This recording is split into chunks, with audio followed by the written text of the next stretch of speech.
पहले शोएब जमाई, आपके हिसाब से ये लंबी लिस्ट जो विनोद बंसल दिखा रहे हैं, इसको लेकर मदरसों की जांच, सर्वे वगैरह वगैरह होना चाहिए, और ये बार बार क्यों आता है कि मदरसों से टेरर कनेक्शन या टेरर मॉड्यूल के कनेक्शन की बातें आए? पहली बात तो मुझे यही नहीं समझ में आती है कि मदरसे के सर्वे का ऑर्डर सरकार दे रही है, जो भारतीय जनता पार्टी की सरकार, और उसमें मदरसे के लोग हैं या फिर संगठन इसमें एक्टिवली बोल रहे हैं, लेकिन विश्व हिंदू परिषद का इस पूरे मामले में क्या रोल है मैं नहीं समझ पा रहा हूँ। तो आप ऐसे चीजें सरकारी अधिकारियों पर हमला करने वाला देश विरोधी है कि नहीं, आतंकवादी है कि नहीं, आप मुझे बताइए, ईमानदारी से बोलिएगा। क्या जो आपके उलेमा काउंसिल के अध्यक्ष हैं, जो धमकी दी है जूते चप्पल चलाने की, क्या वो ठीक है क्या?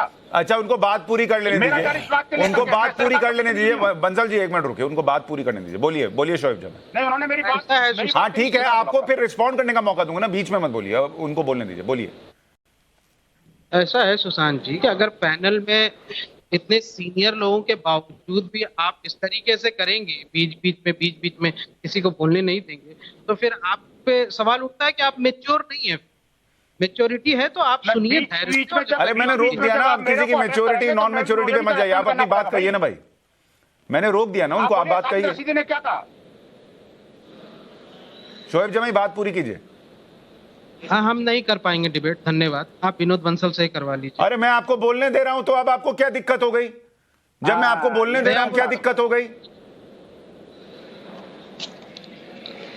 एक कमाल बात है। अरे भाई, यहाँ से मदरसे के बारे में आप सी वोटर का एक सर्वे है, उस सर्वे में यहाँ से पूछा गया था कि क्या इस मदरसे सर्वे से राजनीतिक तौर पर बीजेपी को फायदा होगा। जनता को ये मानना है, 70% जनता का ये मानना है कि हाँ, भारतीय जनता पार्टी को राजनीतिक रूप से फायदा हो। अब जनता का अगर ये मानना है तो आप ये समझ लीजिए कि क्यों करवाया जा रहा है सर्वे। हम शाहीन बाग आंदोलन के कन्वीनर है, नेशनल कन्वीनर है, मेरा अपने एक अलग अंदाज है। तो जो सर्वे आएगा आप उसको मान लेंगे, उससे तय हो जाएगा कि सर्वे होगा कि नहीं होगा।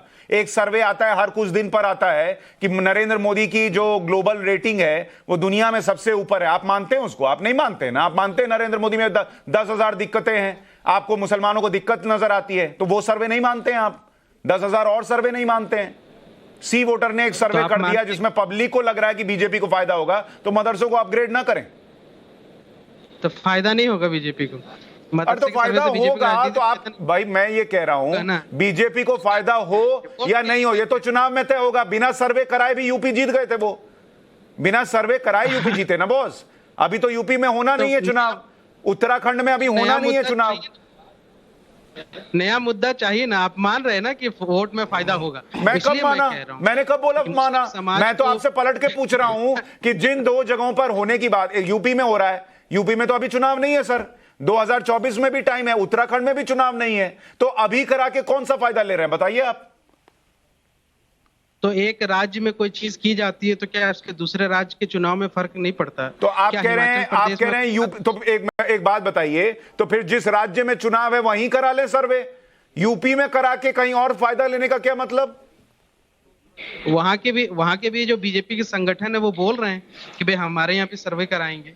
सारे लोग बोल रहे हैं, हिमाचल प्रदेश में भी कराएंगे ना। अभी कराया तो नहीं है ना, वहीं करा लेते, वहां भी सरकार में है जहां अगला चुनाव होना है, तो वहां फायदे के लिए क्यों नहीं कराया? यूपी में क्यों कराया?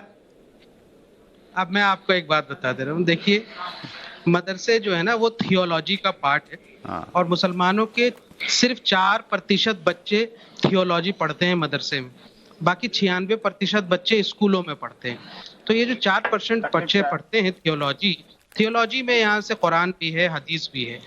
अगर किसी को थियोलॉजी पढ़ाना है, अगर मुझे अपने बच्चे को यहाँ से हाफिज बनाना है, तो मैं किसी आलिम या हाफिज जो मदरसे से पढ़ा हुआ उसको हायर करूंगा, किसी IIT ग्रेजुएट को नहीं हायर करूंगा। मदरसे इसलिए ही है खोले गए कि ताकि इस कौम को, इस आने वाली फ्यूचर को भी जो रहनुमाई जो दीन के जरिए से इस्लाम की जो जुरिस्प्रूडेंस है और रिलीजियस टीचिंग है, जिसको प्रीच का एक हिस्सा है कॉन्स्टिट्यूशनल तौर पर, उसके लिए तैयार किया जाए, जिसमें आलिम, हाफिज, कारी, मुफ्ती, ये तमाम लोग अलग अलग अपनी स्पेशलिटी के बुनियाद पर तैयार होते हैं। मेरा ये मानना है कि जो मदरसे प्राइवेट तौर पर चलते हैं वो जकात के पैसे से चलते हैं, फितरे के पैसे से चलते हैं। जो मुसलमानों का डोनेशन है, जो फर्ज डोनेशन है, यानी रमजान के ईद से पहले पहले वो अपनी कमाई का 2.5% हिस्सा डोनेट करते हैं, चैरिटी करते हैं, उस पैसे से चलते हैं। अब सवाल ये उठता है कि अगर मैंने देखा आजाद अंसारी मेरे दोस्त हैं, बहुत अच्छे मित्र हैं, भारतीय जनता पार्टी में अभी माइनॉरिटी मिनिस्टर हैं उत्तर प्रदेश में। उन्होंने मुझसे कहा और वो मीडिया में भी कह रहे थे कि भाई हमारी नीयत ये है कि हम मदरसे के स्टैंडर्ड को बढ़ाना चाहते हैं, सुख सुविधा जो कमी होगी उसको पूरा करेंगे, फंड देंगे और अच्छी तालीम तरबियत के लिए काम कर रहे हैं। लेकिन जो आपने एजेंडा, आपने जो अपनी पैकेज में चलाया वो ये कहा कि चूंकि मदरसे यहाँ से आतंकवाद का अड्डा बन रहे हैं इसलिए सर्वे किया जा रहा है। तो आपकी और मंत्री जी के बातों में तो बहुत फर्क है। ये बात पर शंका पैदा होती है। अब अगर मैं आपसे कहूं, नहीं, अगर मैं आपसे कहूं, एक मिनट शोएब जमाई जी, अगर मैं आपसे कहूं कि आपको मैं थोड़ी देर के लिए शो से कहता हूं कि आप बाहर होइए, लाइव चल रहा है, इसका पीछे से रिकॉर्डिंग देखिए और फिर मुझे बताइए कि कहां पर यह लाइन कही गई है कि आतंकवादी कनेक्शन निकल रहा है इसलिए सर्वे हो रहा है, और अगर नहीं ढूंढ पाइएगा तो फिर आप आके शो में माफी मांगिएगा। यह लाइन आपको निकाल कर देनी होगी कि मैंने कहा है कि आतंकी कनेक्शन निकल रहा है इसलिए सर्वे हो रहा है। मैंने यह कहा एक तरफ आतंकी कनेक्शन निकल रहा है, दूसरी तरफ सर्वे का विरोध हो रहा है।